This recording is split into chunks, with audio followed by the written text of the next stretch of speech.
The skies over Ukraine have become a stage for a high-stakes drama. A new actor has just made its entrance, the American-made F-16 Fighting Falcon. For months, the world watched and waited. Finally, in the summer of 2024, the first of these jets, painted with the blue and yellow of the Ukrainian Air Force, began arriving. But this long-awaited delivery came with a nagging question that many people are asking. If the F-16 is such a capable fighter, why are the United States and its allies sending planes that are decades old? Are these powerful weapons, or are they just hand-me-downs that Western air forces no longer want? The simple answer is a bit of both, and the full story is far more interesting than you might think. The decision to send F-16s wasn't made overnight.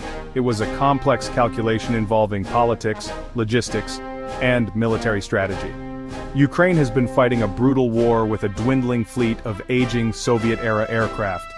They desperately needed something more modern to challenge Russia's air superiority, to protect their cities from missile strikes, and to support their troops on the ground. The F-16, a versatile and widely available fighter, was the logical choice. Dozens of countries have flown it for years, meaning there is a large supply of spare parts, trained mechanics, and experienced pilots around the world. Sending brand new jets was never a realistic option because of their staggering cost and the long production times required to build them. So, the focus turned to the vast inventories of existing F-16s operated by NATO allies like the Netherlands, Denmark, Norway. These countries were already in the process of upgrading their air forces to the new 5th-generation F-35 Lightning II. This transition created a perfect opportunity.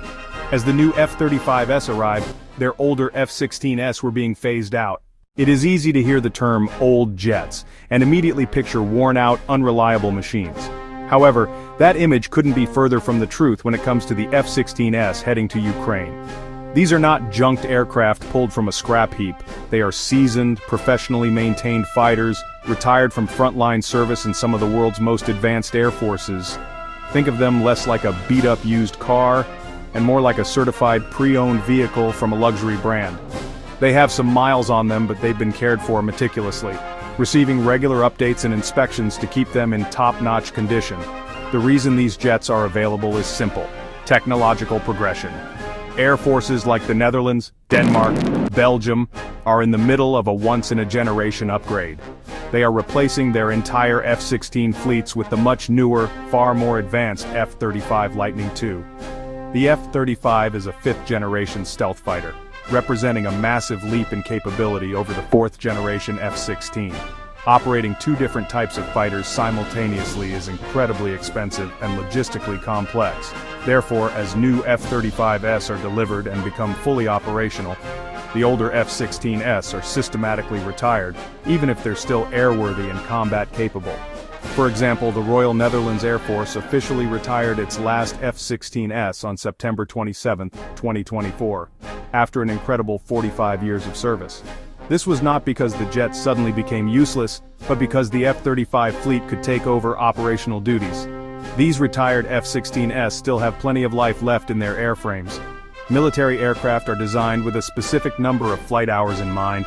Thanks to life extension programs and rigorous maintenance, many of these jets can continue flying safely for another decade or more. For Ukraine, whose own jets are even older and in much worse condition, receiving a well-maintained 40-year-old F-16 is a monumental upgrade. To truly understand the F-16s arriving in Ukraine, we need to look back at their history. The specific jets being transferred are primarily from the inventories of the Netherlands, Denmark, Norway, with Belgium also pledging aircraft for the future. Many of these planes were actually built in Europe. In the late 1970s, as the F-16 program was taking off, production lines were established in the Netherlands and Belgium at the Fokker and Sabca factories. These plants produced F-16s for several European NATO partners. The very first F-16 for the Royal Netherlands Air Force, for instance, was manufactured back in 1979, with the last one rolling off their production line in February 1992. This means the jets Ukraine is receiving are, on average, between 30 and 45 years old. The Wall Street Journal noted that these are all second-hand aircraft with decades of flying time already. While this is true, it doesn't tell the whole story. The age of the airframe is just one part of the equation. In military aviation, what matters more is the number of flight hours.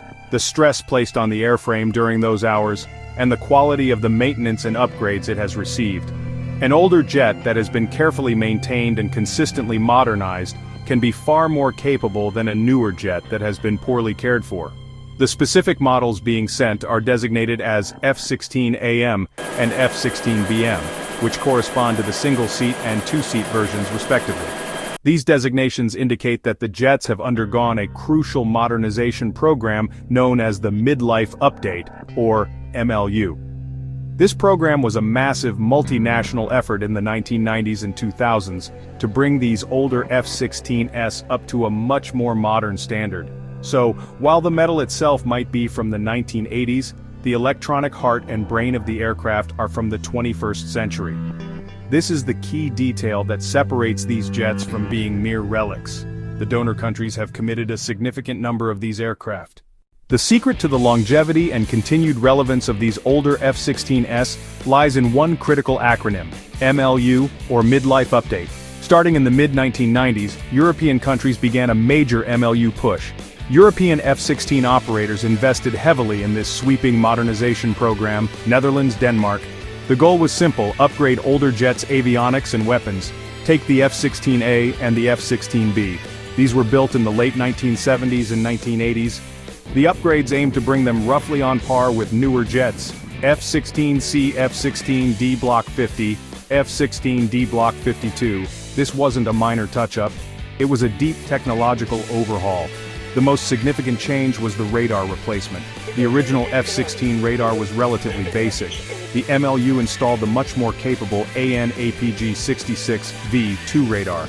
That dramatically improved pilot situational awareness. Pilots could detect and track aircraft at much greater distances, and engage multiple targets simultaneously. It also let the F-16 use modern beyond visual range missiles like the AIM-120 AMRAAM. This single upgrade turned the F-16 from a short-range dogfighter into a long-range interceptor, a capability Ukraine's old Soviet jets sorely lacked. Beyond the radar, the cockpit was completely revamped.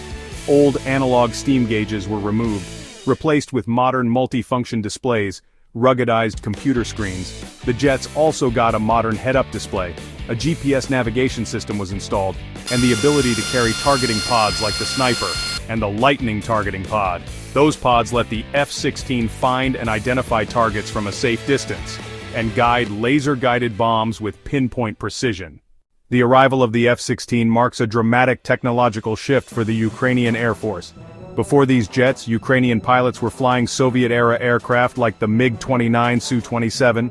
These are respectable fighters, but they are 1970s, 1980s designs that have seen limited modernization. Their radars are less powerful, their avionics are dated. They are largely restricted to older Soviet missiles with shorter ranges and simpler guidance. The US-made F-16S, even older MLU models, are a full generation ahead electronic sensor fusion weapon compatibility. Compared to Ukraine's existing fleet, the F-16 is superior in almost every way. Its AN/APG-66 radar can see farther and track targets more reliably than the radars on the MiG-29 and the Su-27. That lets an F-16 pilot detect a threat and fire an AIM-120 AMRAAM long before a MiG pilot knows they're being targeted. This beyond visual range capability is a game-changer. Ukrainian fighters can now contest airspace without getting into close-range dogfights, where they'd be at a disadvantage against more numerous Russian forces. The F-16 extends the reach of Ukraine's air defenses, but the F-16S won't have the sky to themselves. Russia operates advanced combat aircraft, like the Su-30SM, Su-34, Su-35 show comparison graphic Ukrainian Su-27 versus Ukrainian F-16 versus Russian Su-35 silhouettes and key stats. Against these jets, the matchup is more balanced and sometimes the F-16 is at a disadvantage. The Su-35 has a powerful PISA radar and thrust vectoring engines that give extreme maneuverability. Retired Major General Gordon Davis warned these F-16s are older models. The transition from receiving the F-16s to using them in combat was, honestly, remarkably swift. The first jets arrived in Ukraine in July 2024, and by August, they were already flying operational missions. This rapid deployment was a testament to the intensive training that Ukrainian pilots and ground crews had undergone in countries across Europe and the United States.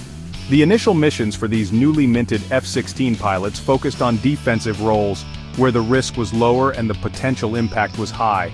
Their primary job was to help counter the relentless waves of Russian cruise missiles and drones that target Ukrainian cities and critical infrastructure. These early missions quickly proved the value of the F-16 platform. According to Dutch officials, Ukrainian forces achieved immediate battlefield successes with the aircraft. The F-16's superior radar and its ability to carry the powerful AIM-120 AMRAAM missile made it an ideal interceptor.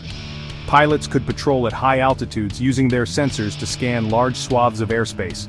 When a volley of incoming cruise missiles was detected, the F-16s could be guided toward the threat, firing their long-range missiles to destroy the targets before they could reach their destinations. This added a crucial mobile layer to Ukraine's existing ground-based air defense network.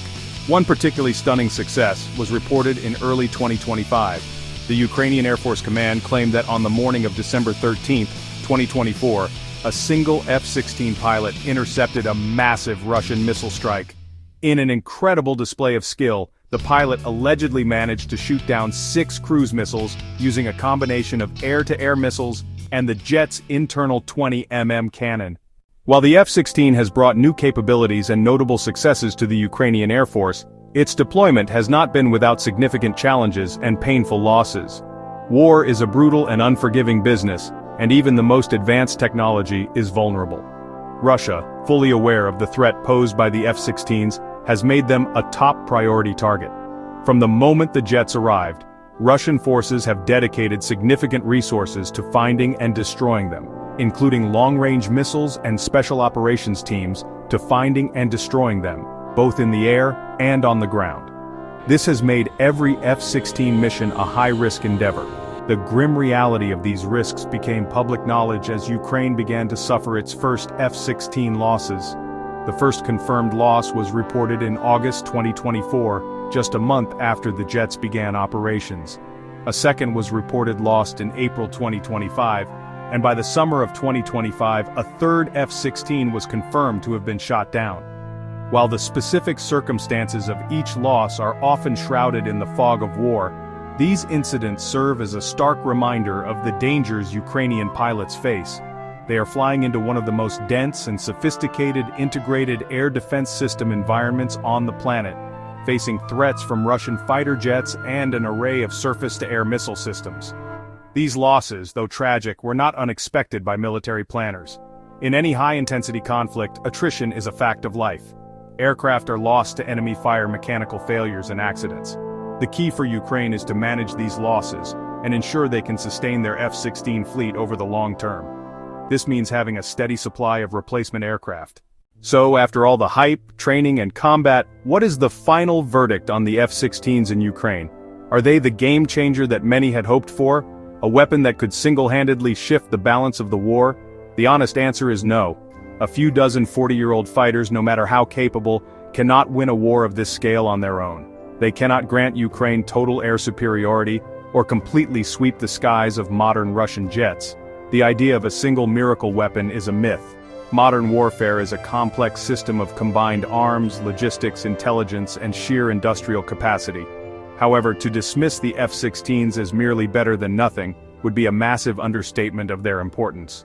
They are a profoundly significant and vital addition to Ukraine's defense. They provide a set of critical capabilities that Ukraine simply did not have before. The ability to effectively intercept cruise missiles from long range, to suppress enemy air defenses with HARM missiles, to provide protective cover for ground troops, to deliver precision-guided bombs on key targets. The F-16 closes a dangerous technological gap and gives Ukraine a fighting chance in the air. The true impact of the F-16 is not measured in one-on-one dogfights against Russia's best, but in its systemic effect on the battlefield. Its presence forces Russia to adapt. Russian pilots can no longer fly with impunity near the front lines. In the skies over Ukraine, these old warhorses have found a new and noble purpose, proving that even after 40 years, the Fighting Falcon can still live up to its name.